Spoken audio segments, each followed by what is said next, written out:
right, welcome to the Krueg Show. Larry Krueger, Ryan Smith with you, and we are joined with boots on the ground in the state of Minnesota, where the 49ers have practiced the last couple days with one of our good friends, Matt Barrows, I should say, from the Athletic, who does an incredible job covering the 49ers, and he has been there for the last couple days. Niners wrapping up 2 days of practices, and Matty B, thanks for joining us. And man, just talking a little bit before we went live here, I guess the number one objective of all practices is to escape relatively unscathed injury wise.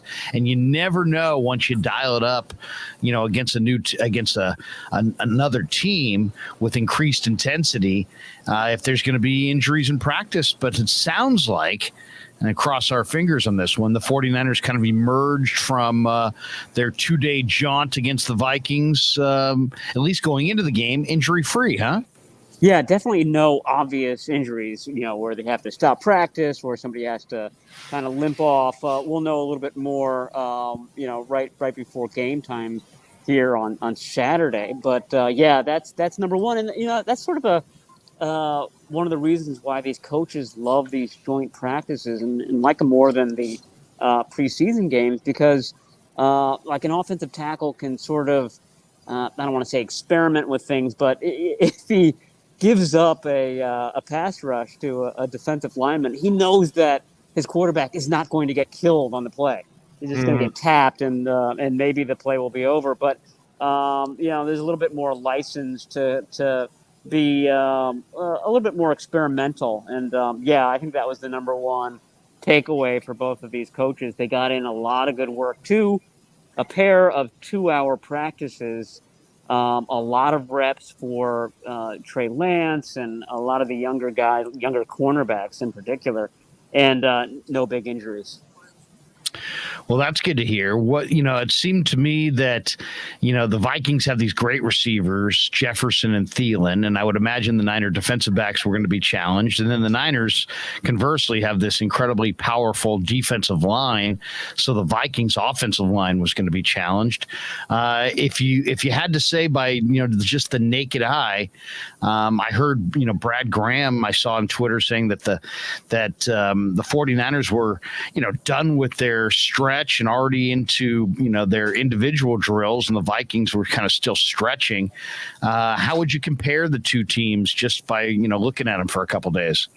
Yeah, I would say that the 49ers are the more aggressive of the two teams, particularly the defense. That obviously has been a storyline in Santa Clara with Fred Warner and those guys really getting underneath the skin of the offensive players. That was the case today. I thought that yesterday the Vikings offense got the better of the defense, but Warner said that he challenged his unit to kind of step it up today, and they answered the bell. I mean, there were still some deep balls. Jefferson caught one. Thielen had a nice sideline catch. But I thought that the defensive line really kind of won the day for the 49ers defense. Hey, and Matt, I don't know if you're able to see this or not, but we get some comments from the chat, and then we usually put them up. And our guy MF says, love hearing from Matt. He asks, how's Kinlaw looking? So I feel like from the outside fan perspective, Kinlaw was kind of the story because of that play where, he bulldozed the offensive lineman. And then I don't know if you saw the video today. I mean, you were there, but him walking around looking like, the guy's got abs. He's an actual freak show. I just wanted to get your thoughts on the ground of how Kinlaw's looking. Yeah, really good. I mean, everybody should go on the Kinlaw diet because, he was by far the biggest 49er, the biggest defensive player, certainly the last 2 years. And he slimmed down. And that was evident in the spring. He just cut a different profile than what he'd looked like in the past. And now he looks a lot more like, the DeForest Buckner, Eric Armstead sort of lean, linear, tall profile. So, he's going to be quicker. He's got really long legs, and they're powerful. I mean, they're not kind of little stick legs. And I think that helps him, and it works against him sometimes because he does kind of cut a high profile, and he's not able to get under people's pads quite as easily as, say, a Kevin Givens or Maurice Hurst or somebody who's more of that kind of bowling ball shape. But he's very powerful. I mean, the very first snaps in the one-on-one drills yesterday, he just knocked the guy, 10 feet backwards. So he can do that. He was part of the unit today. I thought the defensive ends stood out a little bit more. Bosa, chief among them, but Kamoko Toure had a nice practice. Samson Ebukam had a nice practice. Drake Jackson had a nice practice. He had a pass rush where he knocked the ball out of Sean Mannion, the backup quarterback's hands. So everybody was getting in on the act, and I think they particularly like to see Drake Jackson continue to, power through the shoulder injury he suffered in the game. Hasn't missed really a practice or a snap since then, and then be productive throughout the last 2 days. I'm watching some video of Bosa going against Christian Darrisaw, who played at Virginia Tech and was a first-round draft choice, and obviously Bosa was a second pick in the draft.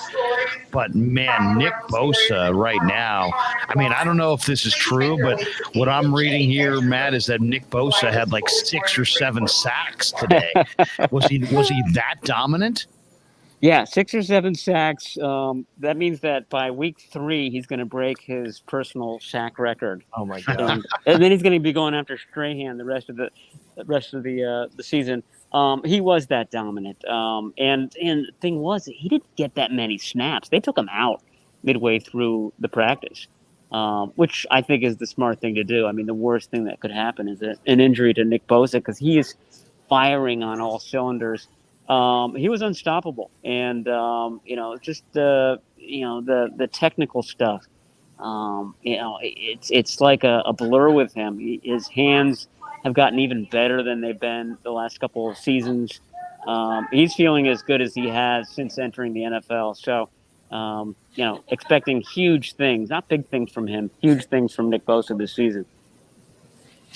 Really interesting. I also am watching some video. It looks like Trey Lance's, alma mater, high school, Marshall High School. The players made the trek down to watch the practice, and the coaches. And I'm sure it was a big day for Trey. And Trey's numbers, at least from the people who put him out there, sound like he was really good in the last couple of days. What does Trey look like? We saw him connect down the field with Danny Gray in yesterday's practice. How do you look today? Yeah, it was a similar day today. I thought he was good. I mean, I would characterize it as good, maybe a B. There was one, he seems to have one throw to the sideline, those sideline outs per practice that just get away from him. When he misses too high or too far to the outside. And I thought, for the most part, I was starting to write this in my notebook, that he really was zeroing in on those throws today. But then he had a couple that were too high, too hot to handle towards the end there. He tried to force a ball to Deebo Samuel over the middle that got tipped and was an interception. But other than that, he was pretty solid today. He's been better in the move the ball periods. They're going against the clock. They're trying to, pick up first downs. He's able to improvise a little bit more than the earlier periods when it's more scripted. That's been his strength, and I think that's a really good sign. This guy kind of instinctively knows what to do and knows who to go to. There's been a lot of passes to Deebo Samuel over the last couple of days. I think that connection is heating up. So I got to consider this a big success these last 2 practices for Trey Lance, as far as his maturation and just getting more and more experience, more reps. And as far as his high school team, I thought it was very funny. The whole high school team, 150 kids, bussed over from Marshall, Minnesota, which is about 2.5 hours. So not a small endeavor, ostensibly to watch favorite son Trey Lance, but I was watching them. They were definitely watching Kirk Cousins and the Vikings way more than they were Trey Lance today. So I think there are a lot of Vikings fans out there in Marshall, Minnesota, and they were only interested in getting Trey Lance's autograph, not so much watching him in the offense today. Very, very interesting. You know, going back to the chat, somebody asked, "Is Womack playing nickel?" What's the status in your mind of the nickel corner and where it all shakes out? Yeah, I think it's Womack and it's a bunch of young guys there. I mean, the standout guy today wasn't Womack; it was another rookie defensive back, Quantrez Knight. He's basically Womack's backup now, the backup nickel. And they had to press him into service at nickel and at safety because Jimmy Ward is hurt. One of his backups, Dante Johnson, is hurt. So they're a little thin at safety. So this guy was playing both. And he played really well. He had a pick while playing safety. He had a nice pass breakup while playing nickel. So he was sort of the standout guy, sort of the new guy who stood out today. But they're very impressed with Womack.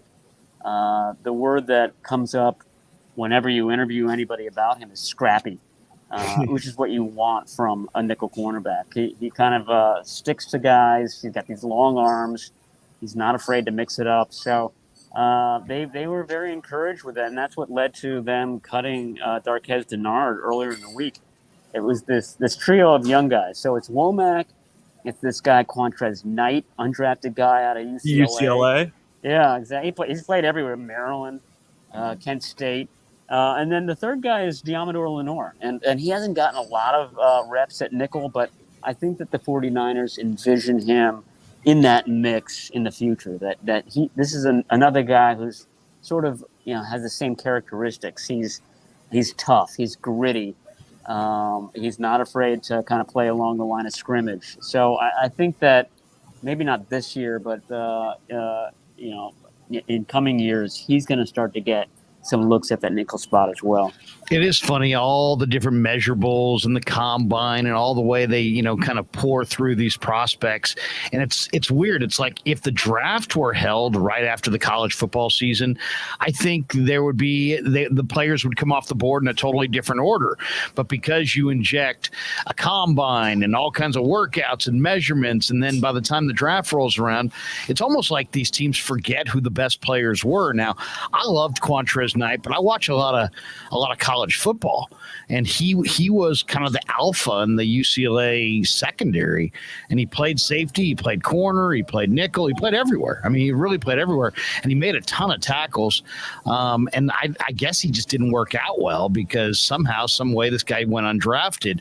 So I was excited to see that they had signed him, and then I'm excited even more now that he's doing it in camp. I did read, Matt, that the Niners worked out a veteran safety, Tayshawn Gibson, worked out today. Do you think they'll sign Gibson, or do you think that's just one of many veterans they'll look at here in the next couple days or weeks? I'm not sure. I mean, they still have to get through this preseason, and like I said, they're light in the secondary right now. I mean, it seems to be always the positions that you go into camp thinking, oh wow, they've got a real glut of cornerbacks. They got a real glut of defensive linemen, and then those always end up shrinking a lot faster than they thought. I think that they're quite happy with their group. This is something they did last year with Tony Jefferson, a couple of other guys. Dennard was a good example. You don't know who you're going to need during the season. You don't know what positions are going to kind of shrink up on you. So it's only smart to work these guys out, start a relationship, keep in touch in case there is a real kind of deficit at a spot. So I'm not sure if they're going to sign him. They don't have an open spot right now, and they have to make another cut of 5 players next week. So I doubt it, but it'll depend on how long they think Ward and Dante Johnson are going to be out. How about the offensive line? I mean, Dub B. Trey here in the chat says anything on Donovan West. He really has not stood out to me in practices. Didn't notice him in the games. But I had heard that Nick Zakelj was starting to work out at center. What do you think? How's the competition? I mean, it looks like Banks has kind of solidified himself at left guard, so you get the left side set. But with McGlinchey's physical status kind of unknown, it seems like center on to the right, right guard, right tackle, all kind of up for grabs.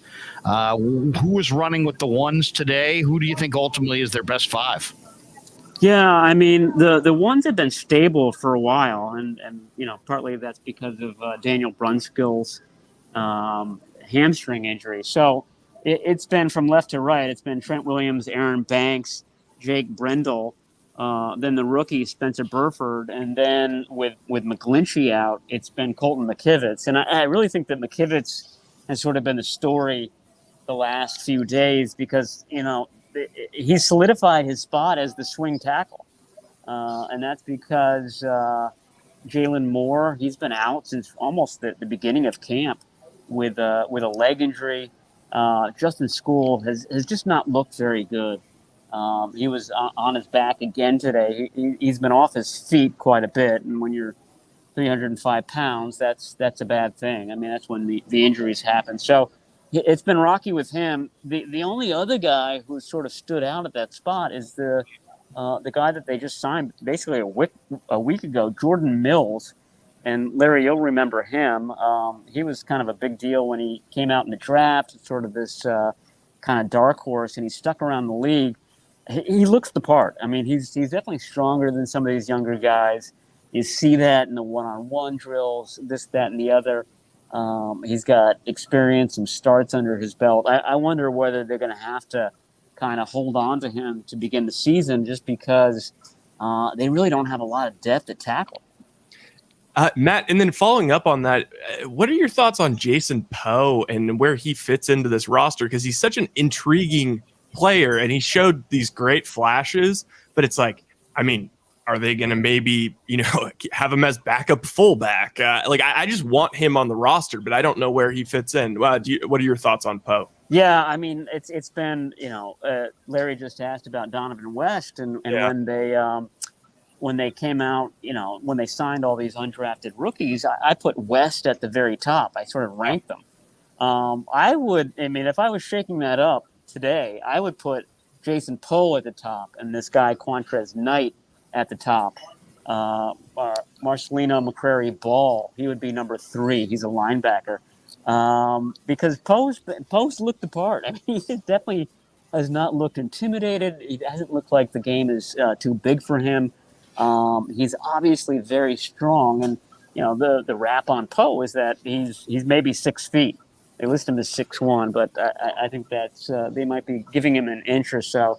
And that's rare for any offensive lineman to be that short. So you wonder, okay, how's he going to fare in the trenches? How's he going to fare against, much bigger, longer guys? And he's fared very well. Like I said, he's looked the part. And Larry asked about Nick Sikel a little earlier. And, I thought in as camp opened, he was a little in over his head and he was losing a lot of battles. He's come on the last, I'd say, week, 10 days. And both of those guys are running with the twos. They alternate between left and right. So I forget what it was today, but let's say it was Nick Sikel on the left at left guard with the second string offense. And it was Jason Poe at right guard. And like I said, they're both looking good. I mean, I think these are both projects. But I think the 49ers are reassured that they are projects worth undertaking as we start to kind of trail off from training camp now. It's so interesting. I'm reading a report here from the Vikings side of things saying that their coaches were enamored with Danny Gray and feel like Danny Gray at times looked uncoverable during these 2 practices. How would you describe Danny Gray? Because the more I watch him, the more I think that he's more than just a go pattern, speedster. He seems like he's got some ability. He's a little bit more of a well-rounded receiver than he was billed. Well, that's so funny that you say that because I was watching and it was random. Kevin O'Connell, the head coach for the Vikings, like right in the middle of practice, kind of left his perch and ran halfway across the field just to kind of shake Danny Gray's hand. I wrote that down in my notebook and said, with a big question mark after, like, what the hell is he doing? And I assume Gray made maybe 6 or 7 pre-draft visits to various teams, and I think Minnesota was on that list. So he must have hit it off with them, when he was out here before the draft, and hit it off with O'Connell as well. People said that the 49ers may have drafted him too early, that he was maybe a third-day pick, say a fourth or a fifth rounder, and they got him with one of their last picks in the third round. And I think they probably ended up taking a guy that the Vikings liked a lot. And you're right. I mean, Gray has been, it's been up and down. He has flashes. But what I think that they like about him is he's got some grit. He kind of powered through an injury that he came out of the preseason game with. He was on the field throughout these 2 practices. He gets a lot of hard coaching from Kyle Shanahan. That comes with the territory when you're a young receiver on the 49ers. But I think that they like how he's handled it. He hasn't kind of shied away. He hasn't gotten all sullen. He wants it, and that's just the kind of guy he is. Comes from had a very hard scrabble background, and basically kind of fought his way through that to get where he is now. And I think that's all kind of part of the mix that goes into Danny Gray. We're talking to Matt Barrows, who's at the airport in Minnesota, getting ready to fly back to the Bay Area after watching a couple days of practice. And Midwest in the summertime can be incredibly humid. I spent some time in Canada at this time of the year, and man, the more north you go, I mean, you can get crazy humidity. What was the weather like the last couple days? It was definitely more humid than they're used to, but it wasn't terrible. You're right. I mean, Corey Stringer obviously died because of the heat in a Minnesota training camp. So it gets very hot up here and very humid. But today was mostly overcast. There was threats of thunderstorms throughout the day, but they never really materialized. So again, I think everything went as well as it could have. And the Vikings facilities, by the way, I think in the NFL. When it comes to a home team's facilities, the Cowboys in Frisco, Texas, and the Vikings with what they have in Eagan, Minnesota, which is just a little south of Minneapolis, St. Paul, are the top 2. And the 49ers got a taste of that. I mean, the 49ers practices, Larry, you see this, they don't even practice on 100-yard fields. I mean, they're like 80 yards, and there are 2 of them, and they practice on the same 2 fields all year long. This place had 4 fields. It had a stadium field. It's got a hotel right next to it. It's got a museum. It was kind of the Taj Mahal of home facilities. So I think the 49ers were impressed. What's that? How was the parking situation? No U-turns? The parking was good. I mean, we got in earlier, but they have lots of fans every day, so you got to deal with that. But they've got it all figured out here. 49ers linebackers seem like the more I watch them, the more they look just like so dominating. Greenlaw, Warner, Al-Shaair. Then you got Oren Burks. I mean, with Curtis Robinson with the groin pull, you got Flanagan Foles.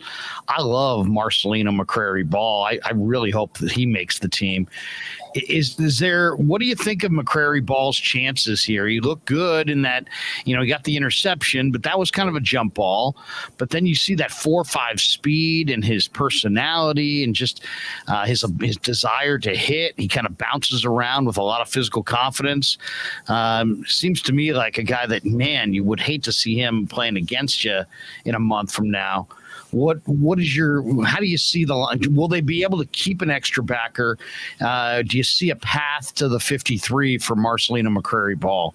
I do. I think he's got to edge out Demetrius Flanagan Fowles, and it might come down to the special teams coach who makes that decision. Because Flanagan Fowles isn't known to fans as a great linebacker, but he was one of their better or more reliable special teamers, easy for me to say, in recent years. So I'm not sure where McCrary Ball stands in that regard. I mean, he definitely has the physical tools to be a great coverage guy. I mean, he's fast.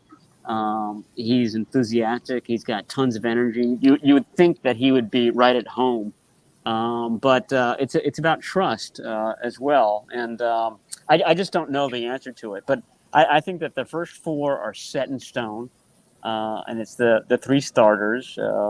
With Oren Burks as the fourth guy, and he is a special team stalwart.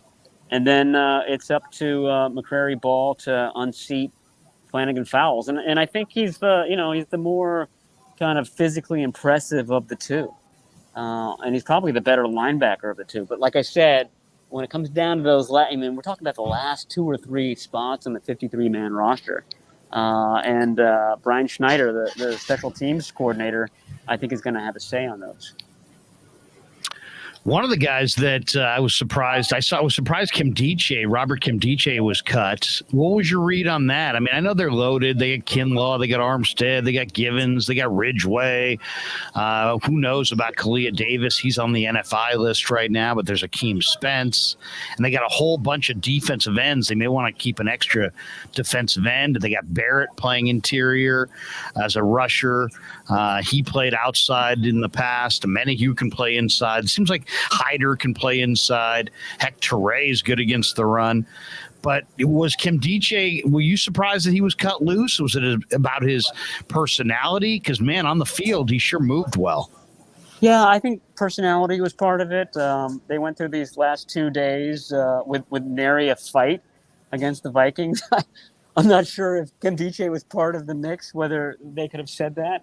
I mean, he's a feisty guy. I mean, that's what caused him to drop in the draft, and didn't drop all that far. He was still a first rounder the year that he came out. But I do think that played a role. The fact that they're loaded at that spot played a role. I think that they left it with him, like I was kind of explaining with the safety situation. That stay in touch, stay in shape. Because we have a glut of defensive linemen right now, but that glut can go away, and you're going to be the first guy we call if there is. And I'm sure Kimdiche would love to kind of rejoin and be part of it because, this is a rowdy group, and he did fit in that regard. Energy, firing off the ball. That's what Chris Kocurek looks for in defensive tackles, and that's what he did. Kocurek, by the way, has been eyeing Kimdiche since the draft. Had him in. I forget. I guess he was in Detroit at the time. Had him in for an official visit, and like I said, kind of has circled his name since then.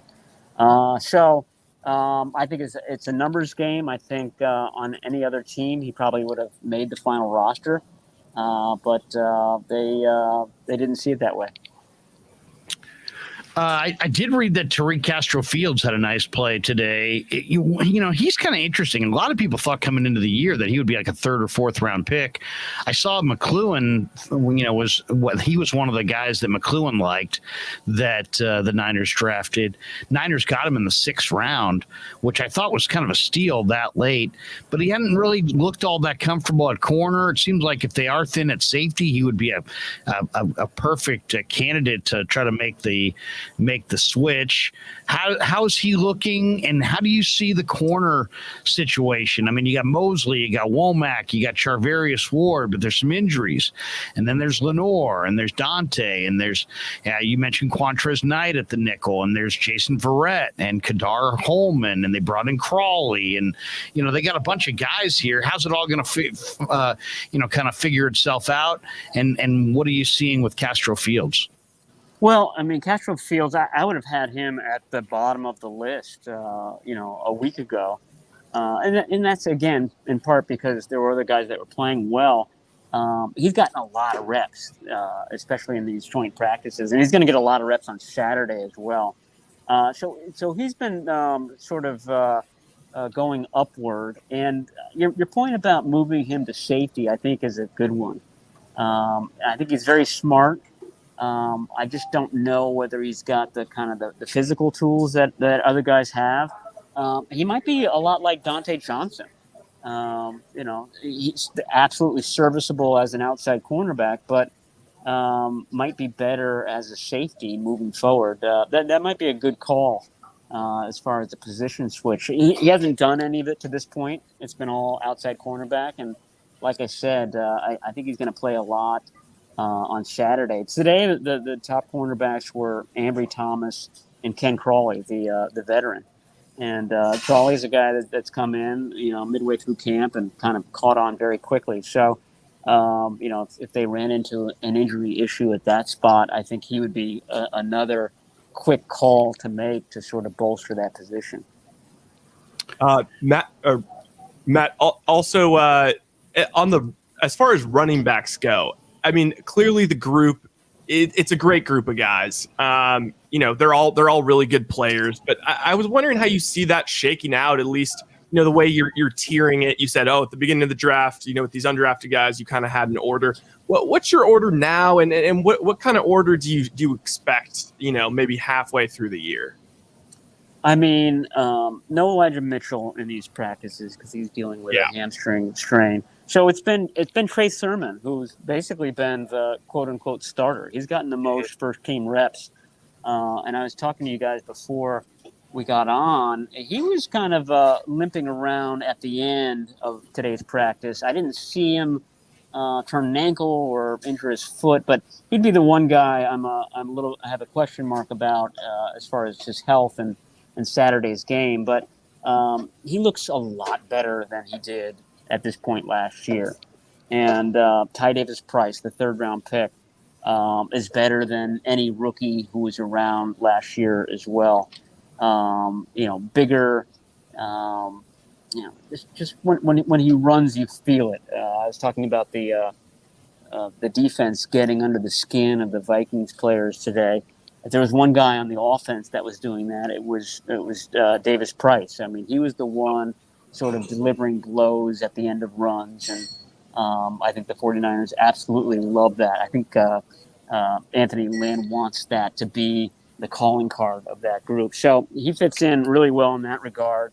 So it would go, in my mind, it goes Mitchell, Sermon, Davis-Price, and then the 49ers have to figure out, do they keep Jermichael Hasty on the team? I forgot Jeff Wilson is in that group too. And Wilson, I should note, was number 2 behind Sermon today. So you got those 4 guys, Mitchell, Wilson, Sermon, and Davis-Price. And then if they kept the 5th, and I think that's possible, just given their injury issues there, certainly Elijah Mitchell's injury history.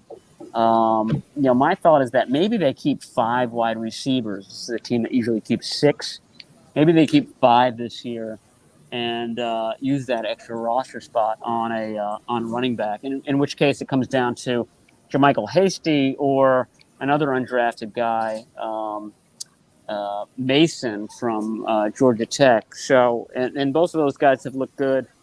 Jermichael Hasty is certainly the more experienced third down back of that group, and that probably gives him the edge if they are going to keep a 5th tailback. It's a competitive deal for sure. They got a lot of good football players in this camp, and there's going to be guys cut here who wind up on, playing on other rosters for sure. What's your guess as far as the way Shanahan's going to attack this game? He had referenced that he's going to sit a bunch of guys. He sat a bunch of guys in the first game. I mean, there were 20 49ers, so many of them their key stars who did not play in that first game against Green Bay. What are we going to see Saturday against the Vikings? Will we see those same stars sitting out? Will we see, like Trey's not? Is Trey going to play? Trey's not going to play, right? Against I don't think so. No. Yeah. So how do you see? Has Shanahan had commented at all, or do you have a feel for how they may, how many guys he may, have in civvies on Saturday? He said yesterday that the plan was not to play Trey Lance, but it would depend on the type of work they got done over the 2 days of practice. And my sense is that he's pleased with that work. I mean, like I said, there were 2 2-hour practices. Lance took a lot of snaps. Today, Sudfeld didn't take quite as many snaps as either Lance or really even Brock Purdy. So to me, that was sort of a signal that this is going to be a Nate Sudfeld day on Saturday. And so that means the second teamers will play quite a bit. And I don't know which starting guys would get into that mix. Colton McKivitz right now is a de facto starter because McGlinchey is out. But McKivitz needs snaps. So I imagine he would play even if that first team offensive line isn't out there. Aaron Banks might fall into the same category. Spencer Burford might fall into the same category. Jake Brendel might fall into the same category. So minus Trent Williams at left tackle, I wonder whether it's Nate Sudfeld out there, but a lot of first-team offensive linemen just kind of getting those requisite snaps. It's interesting how they have so many good foot players here. It'll be interesting to see how they cut this roster down. Do they keep a guy like like Jason Poe because he maybe could be a backup fullback? Do they go with 2 tight ends instead of 3 and use Juwan Jennings as a flexed out tight end in certain formations? What's your best guess at tight end? To me, it seems like a concern. You've got Kittle, and then Warner's kind of a try-hard blocker. Dwelly's not kind of a sticky-handed receiver. The rest of the guys are just kind of dime a dozen. Do you think they keep 3 tight ends? And do you think if they do, it's Kittle, Warner, and Dwelly? Or do you think they keep 2 and maybe it's Warner and Dwelly battling for one spot and they'll use Jennings?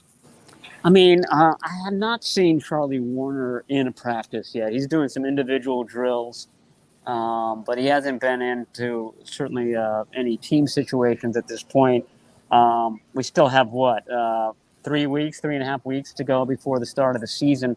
So he's got time, but that's the thing that gives me pause. I mean, if he was, playing like he was playing at the end of last season, I would say he and Kittle are numbers 1 and 2 easily. And then I would say the third guy is Tyler Kroft. And that's because he knows how to block. He's the biggest one of that group.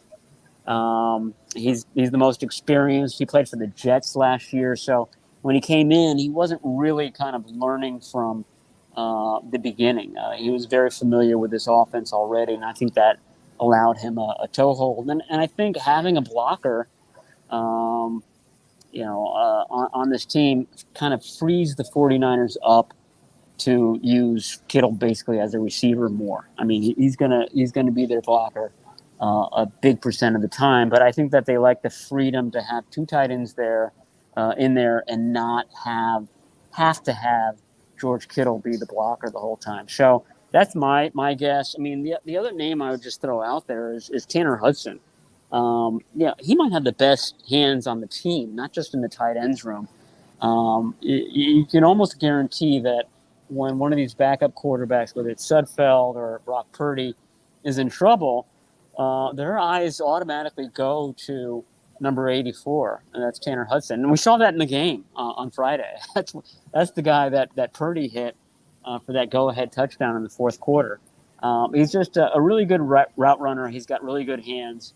He's sort of the opposite of Tyler Kroft. He's not a great blocker at this point, and that's what he's been working on to become that. So I think he sticks around no matter what. And if Kittle has to miss time, and he's missed time the last 2 seasons, I wonder whether Hudson would be kind of a smart add just to kind of add a pass catching element to that position group.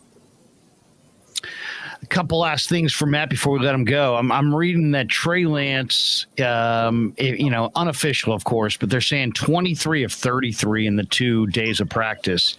That's roughly 70%. Somebody said, well, if you take the Texans start last year and the game against Green Bay and these 2 practices, that Lance is like 43 of 61. Now, granted, none of these, outside of the Texans game, none of those games really matter, but 43 of 61, which would be a little bit over 70%. Do you think, is in your mind, is Trey gaining more comfort as the preseason, as the camp evolves? Because as you know, we all saw him kind of spray the sideline pass. You kind of already referenced that a little bit, but those are good numbers. I mean, if a guy who takes chances down the field like Trey does and throws with the kind of velocity that he does, and who gives you that athleticism, that extra element, if he can get anywhere close to 70% completion, you got to think he's going to have a huge amount of success this year. I mean, I would almost put that number at 60%. Like, if he can get up over 60% completion rate this year, I think the 49ers consider that a win. Yeah, Matt, you know what? I'm sorry to interrupt, but about a month ago, somebody in the chat brought up there was a prop bet out there that Trey Lance to be under 60% completion on the year, it paid out like 60-1 or something crazy. And I was like, I think that's probably a little bit more of the ballpark. Like I think they're probably hoping he's just, exactly. Like he's just over 60%. But I think that's more realistic. I mean, 70% would be, winning the lottery. For he might Kyle be an Shanahan MVP candidate at that point. Well, absolutely. I mean, if he plays 17 games and is 70% completion rate with his ability to run, he would be. I would put it. I don't have it in front of me, but I don't know what Josh Allen's rookie year, his first year as a starter, what his completion percentage was. But I think that's the ballpark we should be looking at for Trey Lance this season. And to answer Larry's question, he has gotten more comfortable. And part of that is reps. Part of that is just the process of, them installing the playbook and then, getting used to it. Part of it is, having Trent Williams and Mike McGlinchey blocking for him. I thought that there was a definite uptick in the offense after Williams and kind of his swagger was added back into the mix. I don't know, about a week into practice or whatever it was. So all of that helps. My 3 weeks into training camp assessment of him is that the easy throws are not automatic for him at this point. And that's the sideline outs. That's, hitting guys out of the backfield. And that's a big deal in this offense because you want to hit Deebo Samuel in stride so that he can pick up tons of yak. You want to hit Kittle in stride for the same reason. And it's not automatic. And that's something maybe we took for granted with Jimmy Garoppolo. He threw a very catchable ball, and these guys could run with it afterward. And that's inconsistent with Trey Lance. Having said that, I think that's fixable. I mean, I feel like that's something he's going to work on. He's going to get better at year after year. And it's the sort of the unteachable things with him. The ad-libbing, the broken plays, the off-schedule stuff. I saw him do that in yesterday's practice on a big fourth down. It was like 4th and 11. And he scrambled and he found Deebo Samuel and, he set up what would have been like a last-second field goal during a 2-minute drill. Those are the things where I think he just has an innate ability that goes along with the arm, that goes along with the scrambling, the legs, that kind of differentiates him from other players. So I think that's the hope that the 49ers have. That sort of the stuff that we see him struggling with right now is stuff that you can iron out just through reps, through practice, through whatever. But he's got the other kind of intangibles that are probably even more important. Rise putting up Josh Allen's stats here. It looks like Josh Allen completed. So his first year, when he only played 11 games, he was 10 touchdowns, 12 interceptions, 52.8%. Ooh, that's bad. That's bad. The following year, this is like I'd be okay with this. 58.8%, 20 touchdowns, 9 picks. Yeah. All of a sudden, it jumped up to 69, and he became an MVP candidate. Yeah, I would think that 59 is probably a realistic number for Trey Lance. Like I said, anything over 60, I think the 49ers would take that. I got two last ones for you, and we'll see if Rye's got one more too. But Niners, I'm reading this that Drake Jackson saw a bunch of Vikings fans standing outside the Niner locker room and gave him a sarcastic, "You like that?" Kind of like a Kirk Cousins. Is that Drake Jackson basically, taking a victory lap that the Niners D-line dominated up front? You already kind of referenced the Niner D-line, but how did Jackson look in these practices? He looked good. I was watching on one play. It was Sean Mannion and not Kirk Cousins, but Jackson did the kind of the low shoulder to get around the offensive tackle. He was a left defensive end on that play. Dipped his shoulder, got around, and then knocked the ball out of Mannion's hand as he was kind of cocking back to throw it. So that's the only highlight I noticed. I was trying to pull double duty in these joint practices. You have to kind of stand between two fields. So you got your eye on Trey Lance on one field, and you got your eye on Drake Jackson and Nick Bosa on the other one.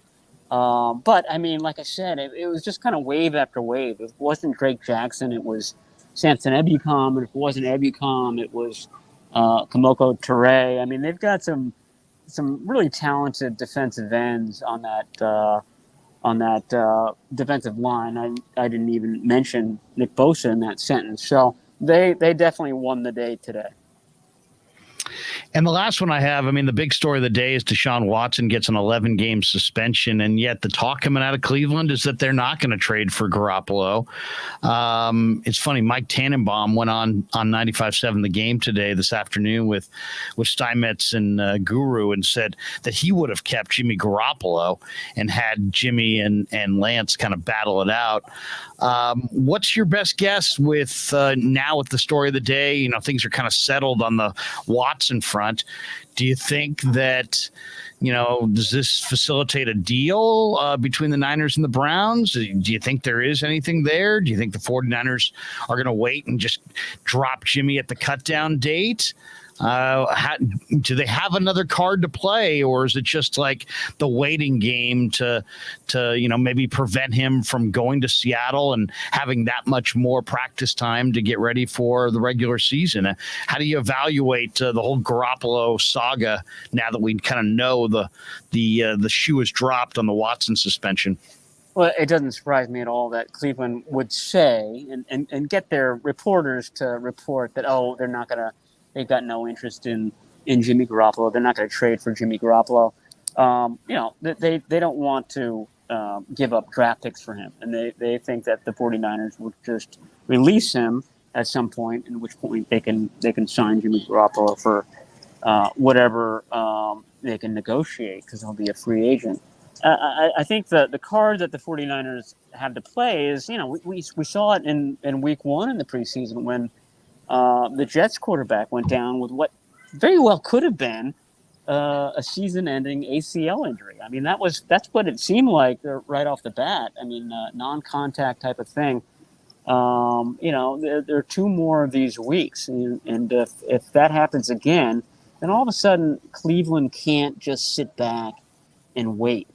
Then there becomes a bit of a bidding war. And then all of a sudden there's a market for a guy who had no market to this point. So I think that's what the 49ers are doing. I don't know what their end date is. Remember when Shanahan and Lynch had their sort of opening press conference to begin training camp? I asked them, what's your deadline for this? Garoppolo obviously doesn't want to be with this team. He wants to be with whoever his next team is. And they said something like, we've got a date in mind. It's going to be, something that, takes both sides into account. I wonder whether they're waiting for these preseason games to end. And if there's no obvious trade partner via injury at that point, then they cut him. And then maybe it's around August 30. They don't have to cut him until September 10. And that does put pressure on a team like the Seahawks or the Browns, because ostensibly the sooner you get Garoppolo into your building, the sooner he can start for you. You go into the season and you don't have your starter and you start losing games, then kind of this whole dance that these teams have been playing makes them look stupid because they could have had Garoppolo up to speed a lot more quickly than they ended up having. Ryan, you got one last one for Maddie? Yeah, so this is my last question. So, it's kind of hard to say, is this defense going to be the best defense of the Shanahan era? And it's kind of hard to measure that. But what I was sort of thinking, and I want to know if you agree, do you think that this will be the best, if you think of just in terms of like fantasy football, like interceptions, sacks, turnovers, interceptions returned for touchdown? I have a feeling that this is going to be like their most explosive year on defense. Their turnover differential in the Shanahan era, 2017 -3, 2018 -25, 2019 +4, 2020 -11, 2021 -4.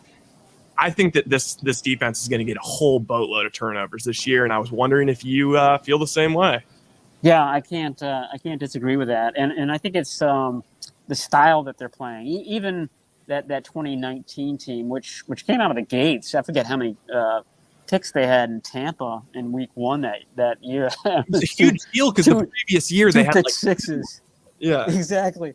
Yeah, I think they had 2 pick sixes against Jameis Winston in that game. So that was a very opportunistic team. But like I said, the style is different this year. They are playing press. They are hoping that the mathematical formula of Bosa plus Charvarius Ward playing press coverage leads to a lot of picks, a lot of tip balls. And that's played out in training camp. This is a team that has 19 takeaways, I think 19 interceptions so far in training camp. Last year they had 11. So almost double the total, and we still have a few more training camp practices to go, so they could add to that. So they're doing it, and Fred Warner I thought had a down year last year as far as big plays, forced fumbles, interceptions, whatnot. He was I guess in his second year in 2019. I think he and that group are obviously more experienced than they've ever been. I think that they're the ones who are going to start to kind of take advantage, I think, of this aggressive style that DeMeco Ryans is implementing. I'll tell you, if Drake Jackson's the real deal and Kinlaw is healthy and looks the way he looked this week in practice and some of the highlights, and you got Armstead and Bosa on the same line, man, I mean, this 49er D-line could absolutely wreak havoc and be almost as good as any D-line in the league, and maybe as any Niner D-line in recent memory. And that's saying something, because we all know they had Justin Smith and Alden Smith not that long ago on a very good line. But, man, Kinlaw looks incredible. Jackson's starting to look better and better and better, and we know Bosa and Armstead are ridiculous. All right, Maddie, we'll let you get back to writing there at the airport. We appreciate your time. I guess on the way out the door, I have one last one on the Garoppolo front. If by chance the 49ers did release him and he was out there to cut his own deal with whatever team, what do you think? Where do you think his first choice would be? You think he wants to go to Seattle? Do you think? I mean, I've heard Detroit in a situation to compete with Goff, the Texans, the Falcons, the Browns. I mean, there seems like there might be any number of potential suitors if you believe the reports that, man, there's teams that want him. They just don't want that contract. If the contract was moved aside and he can go anywhere, where do you think his choice would be? I mean, if I were him, I would want to go to Cleveland because I think that team is, certainly more ready than the Seattle Seahawks is to win. They've got 2 really good guards there. It'd be something that he didn't have in San Francisco, basically protecting him up the middle. They've got a great running game as well. So there would be a sort of a San Francisco element to going there. The dark horse team that I think would be really interesting. And again, this is a guy who's going to be a free agent in March. So I don't know how important money is for 2022 for him. I think the smart move for him would be, okay, what team is going to put me in the best spot to kind of show off for free agents in 2023? And I just wonder whether the Dolphins would be like a really, really smart move for him. Yeah. Obviously, he knows that system inside and out, so there wouldn't be a learning curve.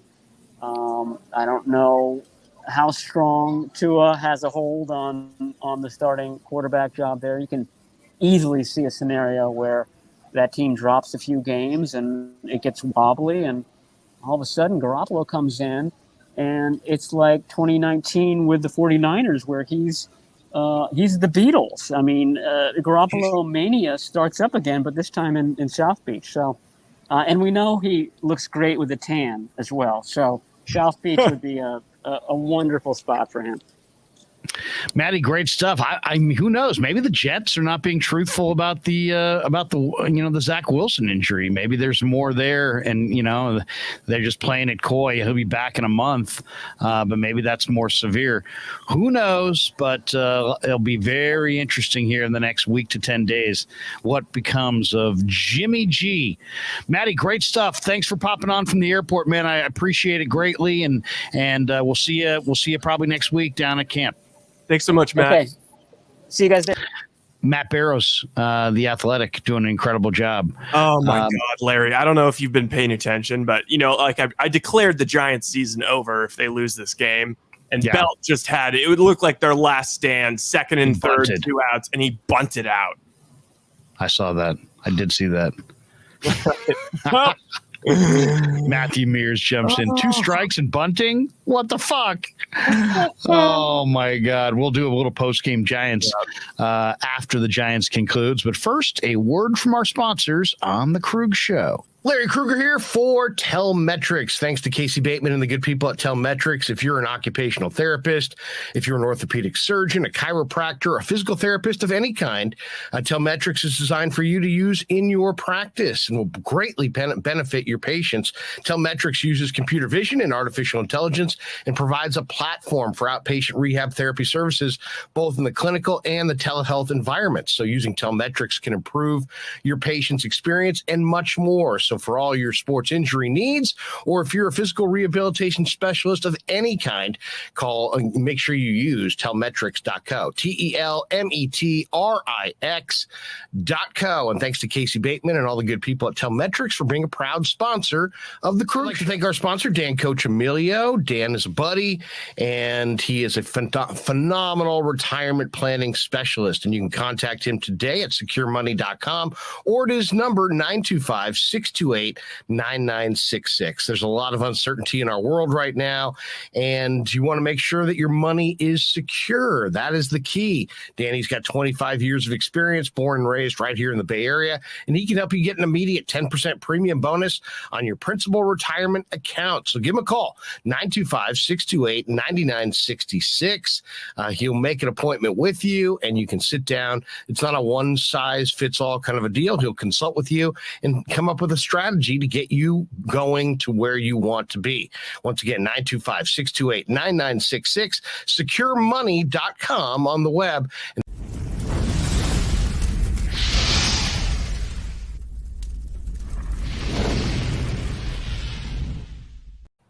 And thanks to Tony Cassera and the good people at Cassera's Italian Menswear. They are housing the Krueg Show t-shirts, and they're a proud sponsor of the show as well.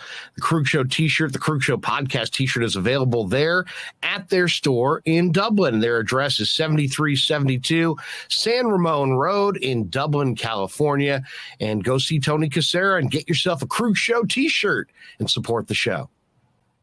And special thanks to our sponsor, New York Style Italian Sausage. That's right, NewYorkStyleSausage.com is their website. Phenomenal product, whether it's the breakfast sausage, the Italian mild, the Italian spicy, the chorizo. You cannot go wrong with New York Style Italian Sausage. Once again, NewYorkStyleSausage.com. Often imitated, never equaled.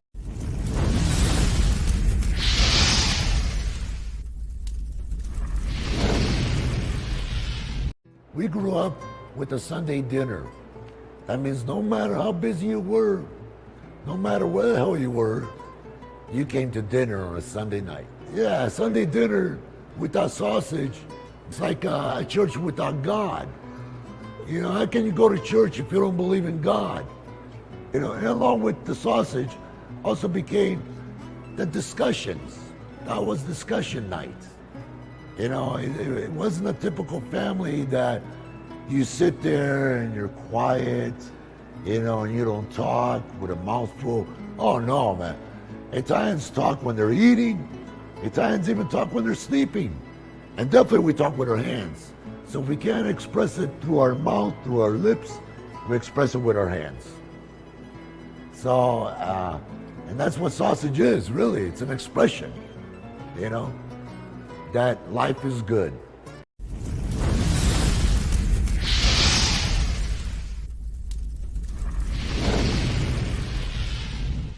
So New York style sausage was started over 70 years ago. We are the largest producer of fresh Italian sausage on the West Coast. What makes our sausage in New York style is really the recipe came from back east, from New York, you know, from Connecticut. If you look at all of our labels, there's maximum 4 or 5 ingredients, which we're really proud of. There's no preservatives, no MSG, fresh in, fresh out. The pork comes in fresh, goes out fresh. There's never any freezing throughout the process. We've always used fine quality cuts. We're never gonna deter from that. It's one of the reasons why our sausage is so good. I guarantee you put our sausage up against anybody else's from a flavor standpoint, no one will beat it, hands down. Hey, do yourself a favor and do me a favor. Go buy a package of the New York style Italian sausage. Guaranteed you will love it, guaranteed.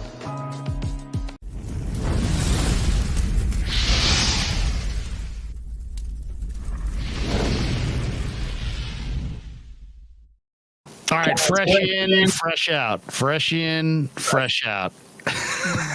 Go check that out. The New York, the recipe comes from New York. I'm in Connecticut. All right. I just absolutely love those commercials.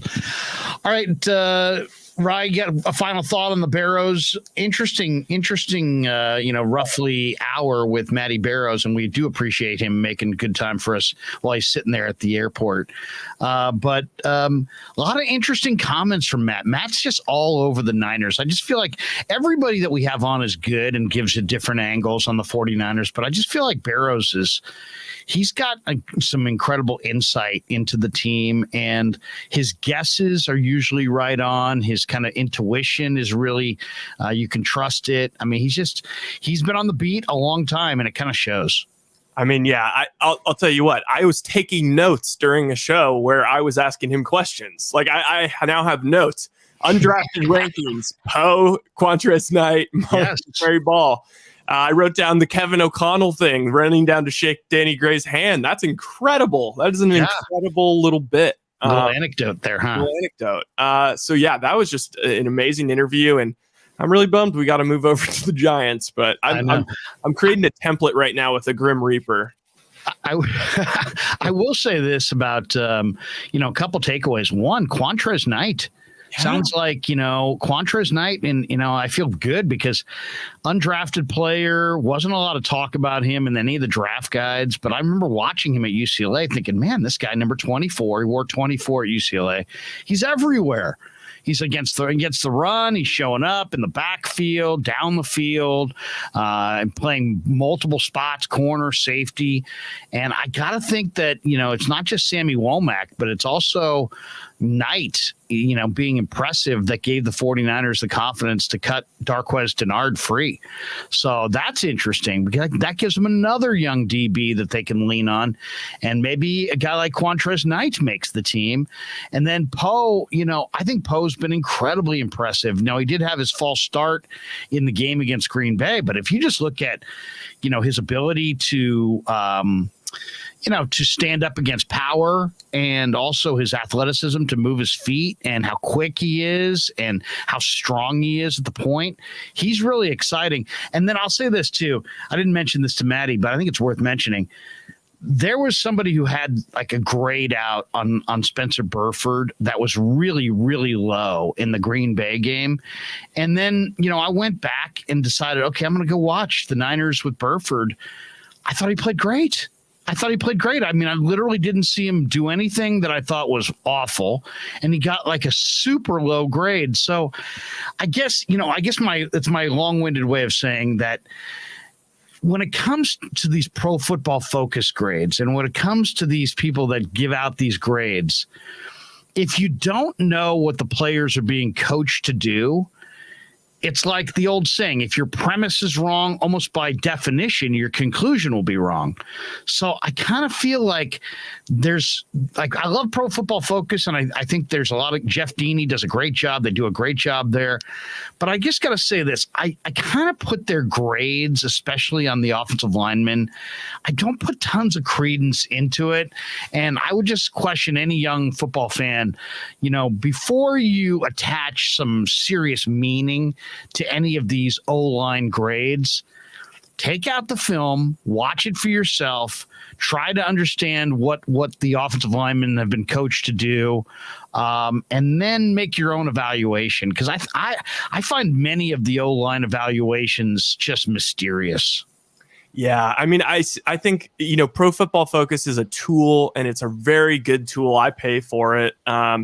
It's a really good tool, especially for people that don't necessarily understand like all the goings on of like an offensive lineman, for example. But you have to like, when I was talking about doing that quarterback draft, I was like, you know what? I like Pro Football Focus, but it is not even close to perfect. So, maybe I'll put half that and blend that with QBR. And then, I mean, if there's a way to blend eye test, that would be even better. But yeah, you just got to take it with an opinion. It's an opinion. Larry, you are, I mean, I know, and you don't want to like have the victory lap before the season starts, but my God, you have a victory lap to do. We have to do like a video of just a compilation of you basically nailing all of these guys. Danny Gray, Quantrez, Danny Gray, Womack. Oh, Womack. Yeah, no. Well, we've been doing so much on the Niners the last few months that I seriously have spent way more time than I've ever spent before looking at every draft choice and every guy and watching, instead of watching like one highlight film, I'm watching highlights, I'm watching games.